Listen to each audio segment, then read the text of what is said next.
Mental Health Monday. Mental Health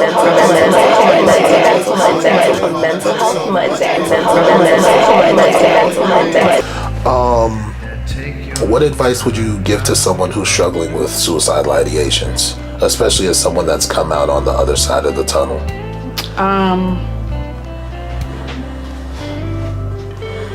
A few things.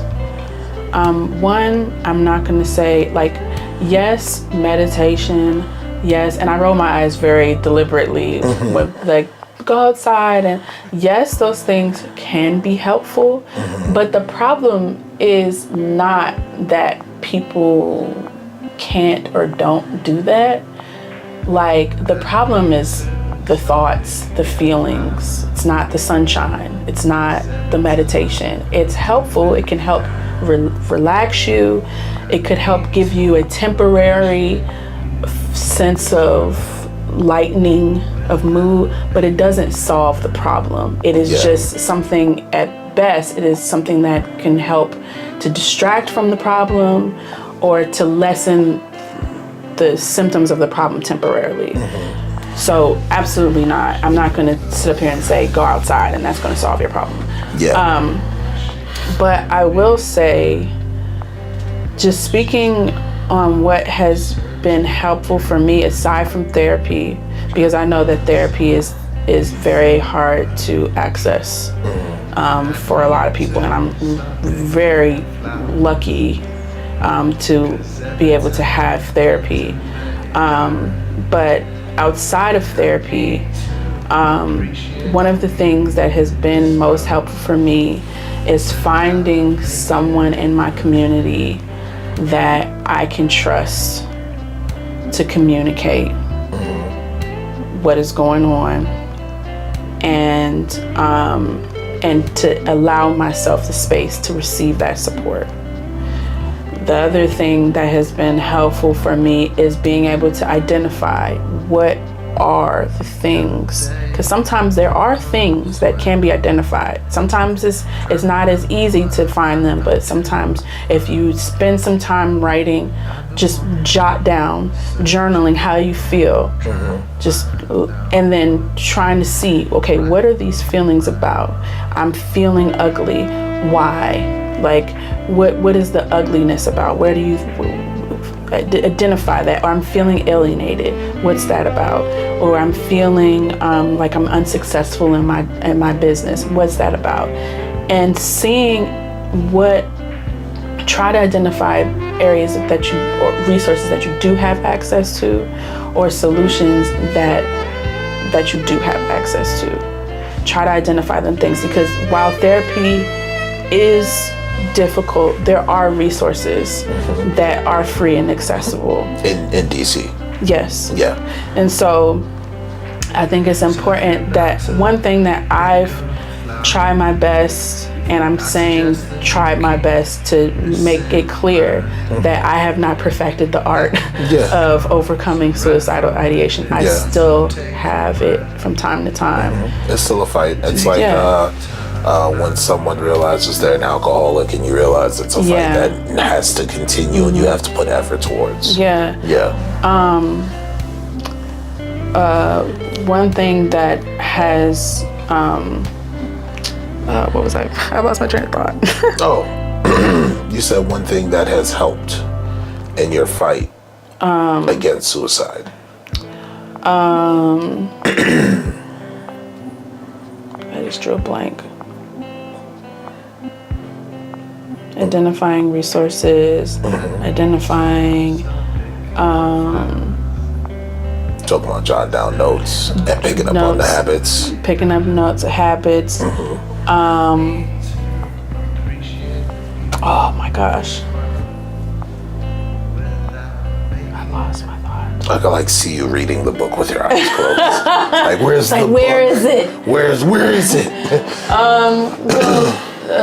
I guess commitment. Okay. Commitment. Okay. So when you say commitment, the commitment to, and this is where it can be tricky. Okay. Because some people have not it's almost like you have to have the vision of what your life could look like on the other side to commit to getting there. Yeah. If you lose that vision, that's when it becomes very dangerous. Because I've lost the vision. That's when I was in my crisis state. That's crisis. Is when you lose the vision, when you lose the ability to see outside of what's happening. So for me, I've had to really commit even when I lost it. And I had to find a reason to do it even when I lost that vision. And for me, the only, really honestly, well, I won't say the only thing, because there are a lot of other things that keep me going, but the one main thing is that I don't want to quit. I'm committed to not quitting. I want to see it through to the end. I'm determined to see it through to the end. And because of that, when I lose the vision, this is what I wanted to say. I used to take a reactive approach to dealing with my depression and suicidal ideation, where it's like I get into the crux of it and I'm just responding emotionally to all of it. Yeah. But now I try to take more of a proactive approach where I'm like defining when I'm in my best state, when I'm in the good state, when things have kind of come down, because that's when my brain is more clear, I'm able to process a little better. When I'm in my good states, I take advantage of my good states and I say, okay, what do I need to maintain this? Yeah. What things do I need to have in place? And how do I get those things? If it's the job, do I hate my job?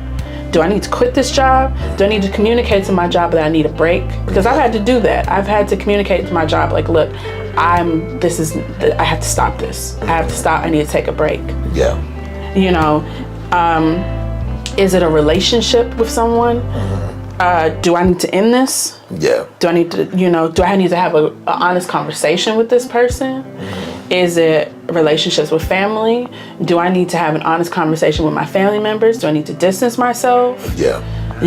Sometimes it could be, a source of depression could be physical health stuff. Is it something going on with my health? Okay, well, I need to go see a doctor. If I can't see a doctor, because I know that's an issue, and what lifestyle changes can I make that could at least alleviate, or at least be some sort of attempt to alleviate some of these issues on my own? And that's really the best that we can do. Yeah. And again, it's hard when you have a society and a system that does not support people improving themselves. We favor barriers. We love barriers. I had it hard. I had to walk 20 miles to get to school. I had to walk in the snow. And they love it. Yeah. Love it. Oh my God. And what does that have to do with right now and what I'm going through? It's just like so much of our society is so in love with struggle. Oh, I struggled. I was in poverty and I worked my way up into the rich, wealthy lifestyle, and I get to buy this and that. Yeah. And it's just like, we don't have to make it so hard. Why does that have to be the story? Because it makes you feel pride that you survived and a bunch of other people didn't. Like, to me, it's just like wouldn't it make more sense that we just took away barriers so that people don't have to have these stories of struggle, of not being able to put food on the table, not being able to pay them rent, despite the fact that they're working 40 hours, 80 hours a week? We gotta stop romanticizing struggle. Yeah, and it's just like, as a musician, I abhor celebrity. I abhor the culture of celebrity because. What does that mean, to not admire? Well, not necessarily to not admire. I feel like the culture of celebrity is about achieving this status.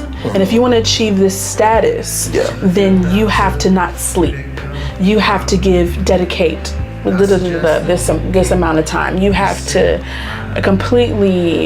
you have to walk to Junior's from Manhattan for the cheesecake. It's like, we love that shit. And I guess it's because people that have achieved that feel like you have to prove yourself. You have to work hard to prove that you deserve it. But I'm like, that's deserve what? Deserve to buy a big house that you have to pay a bunch of taxes on? Deserve to buy a bunch of cars? Deserve to basically work hard so that you can deserve to buy more shit.